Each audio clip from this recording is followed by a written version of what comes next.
IAS Aditya आचार्य rank 96 2021 batch. इनके एक mock interview का वीडियो मैं देख रहा था, उसमें इनसे पूछा गया कि अमेरिका चीन तनाव की वजह से इंडिया वैश्विक अर्थव्यवस्था में अमेरिका की नज़र में, यूरोप की नज़र में तेजी से उभर रहा है, इस पर आप क्या कहेंगे? तो इनका जवाब था कि वेस्टर्न वर्ल्ड में अमेरिका और चीन का तनाव भारत के उभार में मददगार साबित हो सकता है, लेकिन भारत की जो वास्तविक ग्रोथ है वह उसकी अपनी वजहों से है। उसकी अपनी स्ट्रेटजी है, उसकी अपनी मार्केट है, उसकी अपनी पेइंग कैपेसिटी है, मतलब उसकी ग्रोथ अपने खुद की वजह से है। अमेरिका चीन तनाव एक गार्डनर सपोर्ट हो सकता है। फिर से सवाल हुआ कि वो बात हमें भी पता है, लेकिन ये बताइए कि भारत का वैश्विक परिदृश्य में चीन के विकल्प के तौर पर उभरना, अमेरिका चीन इसका मुख्य कारण है या नहीं है? तो फिर इन्होंने एक बैलेंस उत्तर दिया कि हाँ, एक कारण यह भी हो सकता है। अब आप खुद सोचिए कि अगर आम आदमी से या मीडिया में या किसी पॉलिटिशियन से सवाल पूछा जाता तो उसका उत्तर क्या होता? उसका उत्तर होता, हाँ, दुनिया की पावर फाइट में अब इंडिया की एंट्री बहुत तेजी के साथ, बहुत मजबूती से हो रही है, चीन की जगह अब इंडिया। यह जवाब सुनने में अच्छा लगता है, आत्मसम्मान और उम्मीद देता है, और जो लोग मुझे ट्रोल करते हैं वह मुझसे भी ऐसे ही जवाब की उम्मीद करते हैं। सेलिब्रिटी, टीचर्स, नेता, मीडिया भी ऐसी ही बातें अपने मन से कहते हैं जो इमोशनली आपको सेटिस्फाई करे और feel good factor they. But I prefer structural and long term answer. Common man यही कहेगा कि चीन की विस्तारवादी नीतियों की वजह से और उसकी तानाशाही प्रवृत्ति की वजह से इंडिया यूएस के करीब बढ़ रहा है। टैरिफ लगने के बाद से तो यह बात भी झूठी साबित हो गई कि हम किसी के करीब थे। हम अमेरिका के करीब नहीं थे। अमेरिका सिर्फ अपने फायदे के हिसाब से निर्णय लेता है। Structural and long term approach, मतलब इंडिया जो बढ़ रहा है वह अपनी वजह से बढ़ रहा है। चीन वाला फैक्टर बोनस फैक्टर है। यही एक अच्छा अप्रोच, एक एडमिनिस्ट्रेटिव अप्रोच, एक ब्यूरोक्रेटिक अप्रोच हो सकता है। भारत की जो ग्रोथ है उसका मुख्य कारण जो है वहां की डोमेस्टिक मार्केट है, हमारी अपनी पेइंग कैपेसिटी है, हमारा यूथ है। यहाँ ये भी जान लीजिए कि हमारी जो ग्रोथ है जीडीपी की, वह कंजम्पशन बेस्ड है। हम खा ज्यादा रहे हैं, हम कंज्यूम ज्यादा कर रहे हैं, इस वजह से भी हमारी ग्रोथ है। India grows primarily because India has internal strength. America और चीन का जो तनाव है, जो जियोपॉलिटिक्स में जो टेंशन है, वह गार्डनर सपोर्ट हो सकता है। गार्डनर सपोर्ट मतलब जैसे पौधा जो होता है वो अपनी जड़ों की वजह से बढ़ता है। माली जब पानी और खाद देता है तो वह चीजें पौधे के बढ़ने में मदद करती हैं, लेकिन पौधे की जो ग्रोथ है वह उसकी अपनी जड़ों की वजह से है। अब यहाँ अमेरिका और चीन तनाव से जो चीजें आई हैं उसको भी समझ लीजिए। सप्लाई चेन शिफ्ट होने लगा है।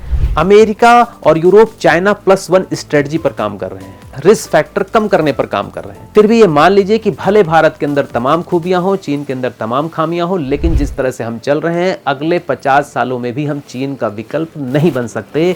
अमेरिका और यूरोप चाहे भी तो हमें अपना विकल्प, चीन का विकल्प पूरी तरह से नहीं बनाने वाले। तो जो कारण है वो भारत की ग्रोथ को सहयोग तो देते हैं, लेकिन भारत चीन का विकल्प फिलहाल नहीं बन सकता। अब यहाँ ये भी जान लीजिए कि अमेरिका चीन का झगड़ा किन बातों पर है। ट्रेड वॉर चलती है, टेक्नोलॉजी वॉर चलती है, माइक्रोचिप्स में कंपटीशन, आर्टिफिशियल इंटेलिजेंस में कंपटीशन, 5G से आगे बढ़ने की तैयारी है और बढ़ भी गए हैं ये लोग। सुरक्षा और प्रभाव, इंडो पैसिफिक रीजन में अपना डोमिनेंस। सप्लाई चेन शिफ्ट, मतलब कि जो फैक्ट्रियां हैं, जो पार्ट्स हैं, जो कच्चा माल जो चीन में बनता है, अब उसका कुछ हिस्सा दूसरे देशों में खिसकाया जा रहा है। कुछ हिस्सा, पूरी तरह से नहीं कि यूरोप और अमेरिका चीन को पूरी तरह से छोड़ रहे हैं, ऐसा बिल्कुल नहीं है। कोविड में क्या हुआ कि जब चीन बंद हुआ तो पूरी दुनिया की सप्लाई चेन रुक गई। इससे यह लोगों को समझ में आ गया, दूसरे देशों को समझ में आ गया कि सभी अंडे एक टोकरी में कभी नहीं रखने चाहिए। लेकिन याद रखिए, भारत नाम की टोकरी इतनी बड़ी नहीं है, इतनी उसमें क्षमता नहीं है कि चीन में रखे हुए सारे अंडे उठाकर इसमें रखे जा सकें। ऐसी बेवकूफ़ी कोई देश नहीं करने जा रहा है फिलहाल। लेकिन ज्यादा निगेटिव भी नहीं होना है, यथार्थपरक दृष्टिकोण अपनाना है, प्रैग्मेटिक रियलिज्म, ना पूरी तरह से आदर्शवाद और ना ही पूरी तरह से निराशावाद। हमारे अंदर कुछ खूबियां भारत के अंदर तो हैं ही, जिसकी वजह से हम ग्रोथ कर रहे हैं और कर सकते हैं।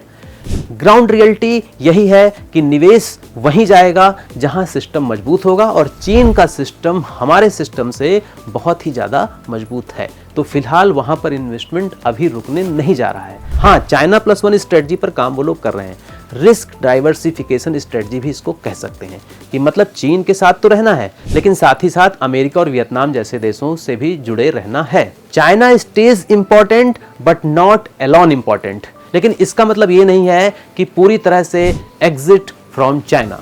रिस्क कंट्रोल के बारे में सोच रहे हैं वो लोग, क्योंकि कोविड में उन्होंने देखा वॉर हो सकती है, सैंक्शंस हो सकते हैं, सैंक्शन वॉर हो सकते हैं, टैरिफ वॉर हो सकते हैं, तो इसको लेकर जो डेंजर है उस वजह से वन कंट्री डिपेंडेंस से हटने के लिए जो है जियो पॉलिटिक्स में यूएस चाइना टेंशन से बचने के लिए, टैरिफ से बचने के लिए, टैक्स रिस्ट्रिक्शन से बचने के लिए और रेजिलियंस को बनाए रखने के लिए इंडिया एक और विकल्प के तौर पे देखा जा रहा है। क्योंकि मान लीजिए चाइना स्लो होता है, शट डाउन करता है या कोई और वजह होती है, सप्लाई रुकती है, तो फिर रेजिलियंस को भी बनाए रखना है, कि मतलब झटका सह कर भी टिके रहना है और जल्दी से संभल जाना है। तो जो मेरे ट्रोलर्स भाई हैं उनको मैं यह बता दूं कि सिर्फ अच्छा और अपने मुताबिक सुनने की आदत छोड़ दीजिए, क्योंकि अपने इंटरेस्ट की बातें सुनने वाले लोग, सिर्फ अच्छा लगने वाली बातें सुनने लोग कभी आदर्श नागरिक नहीं हो सकते और ना ही एक अच्छे समाज की रचना कर सकते हैं।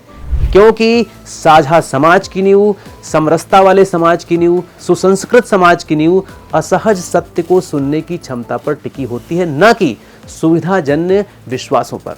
Society changes only when it confronts uncomfortable truths.